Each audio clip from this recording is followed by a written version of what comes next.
Hey my mates, hope you had a good weekend and a good time with Freya. Let me know if you played this weekend. I don't know if you're able to play or she was still with you.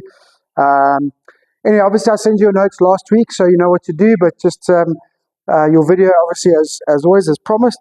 Where we at for those swing reviews from a couple of weeks ago. Alright, we're obviously swinging really nicely and working out and focusing on this hip and how to load the hip to stop any changes in height, head movement, balance points. Okay, it was really cool. It seems to be working really nicely. I still feel we're a little bit disconnected at the top. All right, but combination of it getting better, swinging more on plane, feeling your planes on the right hip. Okay, there's definitely less of this sort of right side extension. So really good to see. So we're on the right track. Just got to keep pushing. All right, and obviously see if we can get this swing that a little more connected and repetitive, so it holds up for longer periods. All right, less reliant on timing. Okay, so again, I've sent you stuff. Okay, but we're going to start the warm up with some helicopters. Okay, so helicopters are this one here. All right, and then you move your torso and your arms are kind of the blades of the helicopter. They don't move, but they kind of can show you where you're going and what your balance points feel like. So it's a really good one for controlling your posture and upper body, but obviously you're going to focus on the right hip.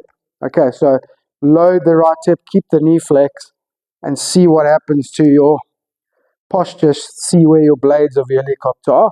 Okay, and then once you get used to it, obviously a bit of downswing as well.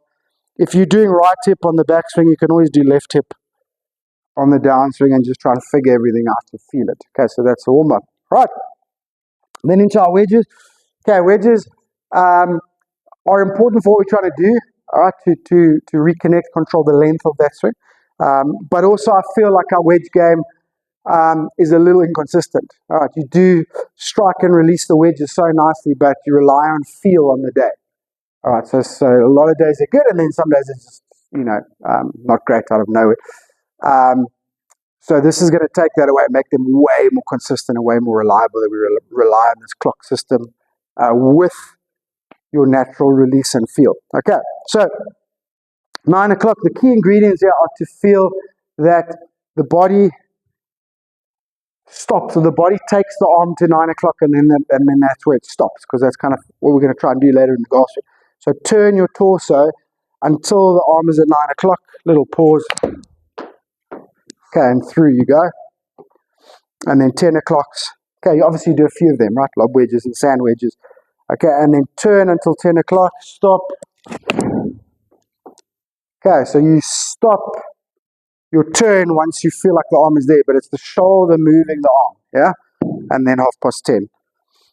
Okay, feel the torso moving the arm, 10:30, it'll stop. Oh, but big follow through there, but you get the point, right? Okay, so that's a warm up. Okay, then swing wise, nice and easy. We're going to focus on 3/4 swings. All right, first set, we're going to focus on the right hip. Okay, so load that right leg, let the right hip turn a little bit, but make sure we maintain the knee flex. Make sure we maintain that orientation of the hip. It mustn't move anywhere. Okay, it just turns a little bit on the spot, maintaining the knee flex. All right, so that with a 3/4 swing, I don't know if I can do 3/4. 3/4 swing, maintain. Okay, and then the second round, so you do that with all different clubs, yeah? And then the second round, 3/4 swings, trying to feel connected. So trying to feel again, as soon as the shoulder turn stops at the 3/4 mark, at the 10:30 mark, the arms stop. Don't let the arms go without the torso. Okay, so little 3/4 swings, stop together. All right, and I want to see what this does to your swing plane, your connection, your synchronization, and obviously the end result. Okay, excited as to how this can work out for us.